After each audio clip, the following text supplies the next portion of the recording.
Je dis que c'est important de garder une sexualité, mais d'aller trouver des alternatives. Bon, les femmes, c'est plus facile, en quelque part, d'aller chercher versus les caresses, versus ces choses-là. C'est plus difficile d'aborder avec des conjoints ou des copains.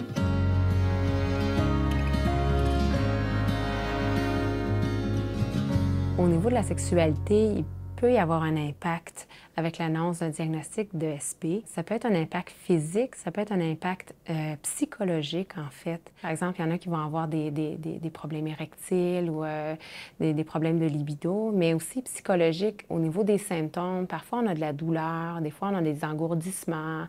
Parfois, ça va être de l'incontinence urinaire qui vont venir impacter le désir sexuel au quotidien. La sexualité chez les patients atteints de sclérose en plaques, c'est souvent assez tabou. Je pense que les gens ne sont pas toujours à l'aise d'aborder ce sujet-là. Il y a différentes raisons, mais je pense que l'une d'entre elles, ce serait qu'on n'est jamais certain, hors de tout doute, que ce problème-là est relié seulement à la sclérose en plaques. C'est important d'être à l'aise d'en parler avec son partenaire. Des fois, de le nommer, on va se rendre compte que ça n'a pas finalement l'influence qu'on pensait chez l'autre personne. Sinon, bien, il y a toujours certains médicaments qui peuvent être prescrits pour aider à pallier pour les autres symptômes de spasme, d'incontinence urinaire. Donc, on peut aller agir aussi à ce niveau-là.